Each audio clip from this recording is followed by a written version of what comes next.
Very good morning, students. We are discussing your chapter chemical reaction and equations. In previous lecture, we have discussed about balancing of chemical equations. Now we will discuss that how many types of the chemical reactions are found in nature. Actually, by studying of this topic, it will be very easier for us to understand chemical reactions because there are more than thousands of reactions in your syllabus. But when you understand their nature, then it will be very easier to classify and study them in a simple way. So this topic is very important, and in your board exams many time 1 or 2 marks question come from this part. So let's start. देखिए chemical reaction में क्या होता है, there is a breaking of old bond.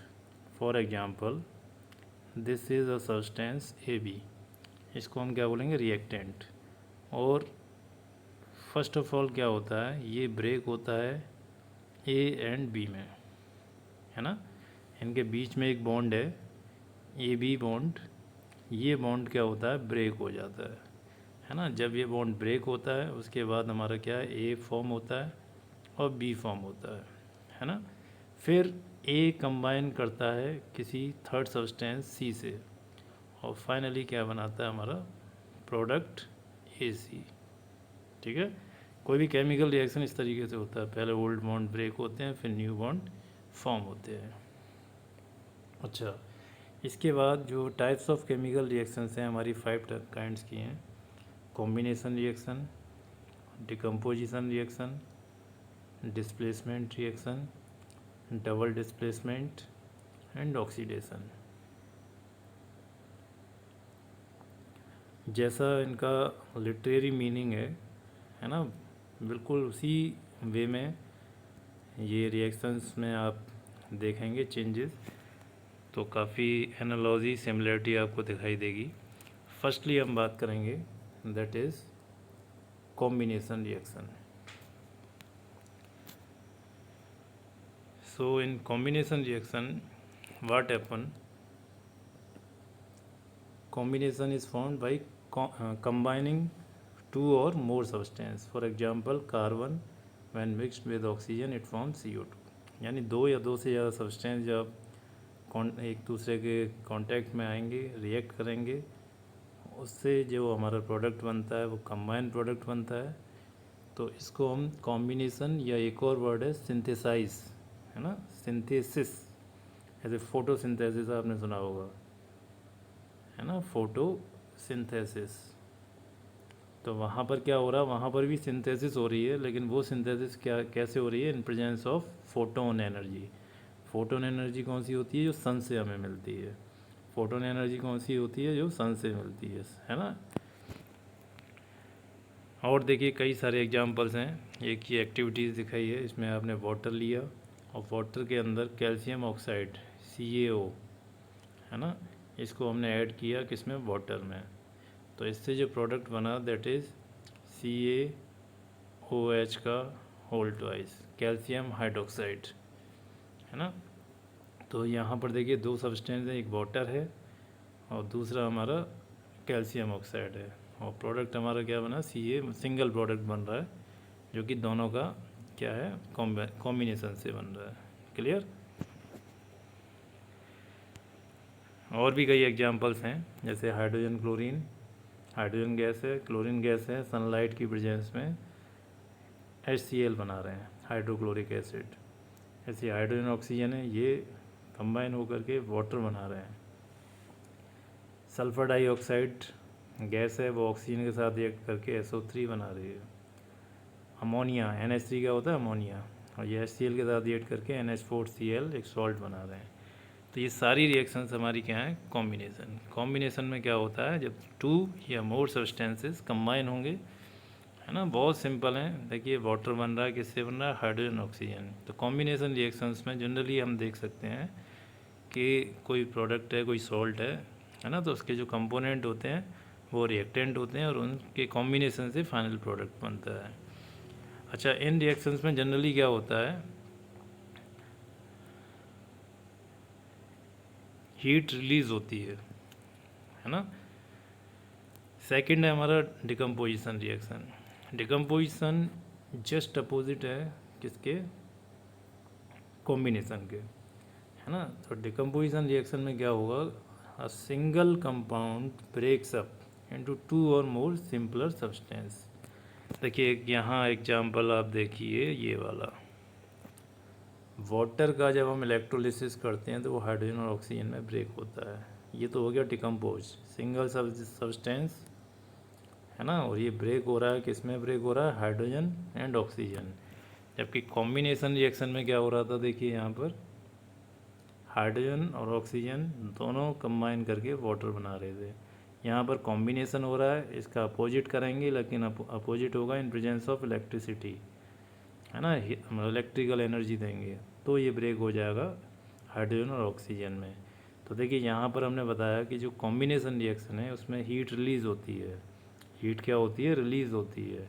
लेकिन जो decomposition है उसमें हमको हीट एनर्जी देनी होती है। ठीक है, ये बहुत इंपॉर्टेंट पॉइंट है, इसको आप माइंड में रखना कि combination heat released, decomposition heat is absorbed. So calcium carbonate heat की प्रेजेंस में ब्रेक होता है calcium oxide and CO2। Calcium oxide क्या है, क्विक लाइम, है ना, calcium oxide is a quick lime and CO2 is a gas. Similarly ferrous sulphate, ferrous sulphate को break करते हैं हीट की प्रेजेंस में, तो Fe2O3 SO2 SO3, है ना, इम्पोर्टेंट रिएक्शन है ये, इसको आप लर्न कर लेना, कई बार बोर्ड एग्जाम्स में पूछी गई है। एक ये भी बहुत इम्पोर्टेंट है क्योंकि इसमें जो प्रोडक्ट बनते हैं वो हमें लर्न करने हैं। फेरस सल्फेट है तो इसमें SO2 SO3 दोनों गैस निकलती हैं। लेड नाइट्रेट में नाइट्रोजन डाइऑक्साइड के साथ ऑक्सीजन गैस निकलती है ना, तो ये आपको लर्न करना है। अब देखिए डिकम्पोजिशन रिएक्शन में हमने क्या बोला कि हीट चाहिए होगा, है ना, किसी भी चीज़ को आपको ब्रेक करना है तो जाहिर सी बात है उसके लिए क्या, हमें एक एनर्जी चाहिए। क्यों चाहिए, क्योंकि इसके जो पार्टिकल्स होते हैं वो काफ़ी क्लोज होते हैं, है ना, उनके बीच में अट्रैक्शन फोर्स होता है, तो उनके से दूर करेंगे, बॉन्ड जो होगा उसको ब्रेक करेंगे, है ना। तो ब्रेक करने के लिए हमें क्या चाहिए होती है, एनर्जी। डिकम्पोज एक सब्सटेंस को एक से ज़्यादा हमें ब्रेक करना है, एनर्जी चाहिए। तो एनर्जी किस फॉर्म में दे रहे हैं, हीट, गर्म कर रहे हैं। Calcium carbonate, ferrous sulphate, lead nitrate, तीनों को हमने क्या किया, गर्म कर दिया, तो ये दो में ब्रेक हो गए। इस तरीके से जो डिकम्पोजिशन होता है उसको बोलते हैं थर्मल डिकम्पोजिशन, यानी breaking of single substance by giving heat. Second is decomposition by electricity या इलेक्ट्रोलिसिस। जैसे वाटर है, वाटर में जो हाइड्रोजन ऑक्सीजन है उनके बीच में बहुत स्ट्रॉन्ग बॉन्डिंग होती है। इसको अगर हम हीट करेंगे, है ना, तो हीट करने पर ये ब्रेक नहीं होगा, बल्कि क्या होगा, ये बॉयल हो जाएगा और गैस में कन्वर्ट हो जाएगा, वेपर में कन्वर्ट हो जाएगा। ठीक है, तो इसके लिए हमें क्या करना पड़ेगा, हाई एनर्जी जो कि किसके टर्म में, इलेक्ट्रिसिटी के टर्म में देनी होगी, तभी ये क्या होगा, हमारा ब्रेक होगा।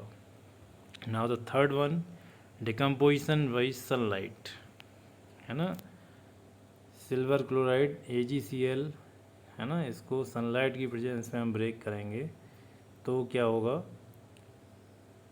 ये सनलाइट की प्रेजेंस में ही क्या होगा, ब्रेक होगा, Ag एंड Cl2, है ना, सनलाइट। अगर सिल्वर क्लोराइड वाइट होता है उसको हम सनलाइट में रख दें तो ये कैसा हो जाएगा, ग्रेइश इन कलर हो जाता है। ठीक है, ऐसे AgBr है, सिल्वर ब्रोमाइड, इसको हम ब्रेक करेंगे, ये भी सनलाइट की प्रेजेंस में होगा तो इसका कलर भी वाइट होता है, ये ग्रे में चेंज हो जाएगा। ठीक है, तो इस तरीके का जो डिकम्पोजिशन है उसको हम बोलते हैं फोटोकेमिकल डिकम्पोजिशन। अब 3 काइंड्स के डिकम्पोजिशन हो गए, है ना। ये बहुत इम्पोर्टेंट है, इसको आपको माइंड में रखना है।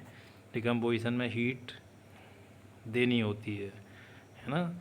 तो कैसे दे सकते हैं? By heating, second by electricity, third by sunlight. Sunlight से जो देते हैं उसको हम बोलते हैं फोटोकेमिकल। और ये जो रिएक्शन है इसको हम यूज़ करते हैं किसमें? फोटोग्राफी में, है ना। कई बार ये पूछा गया है, फोटोग्राफी।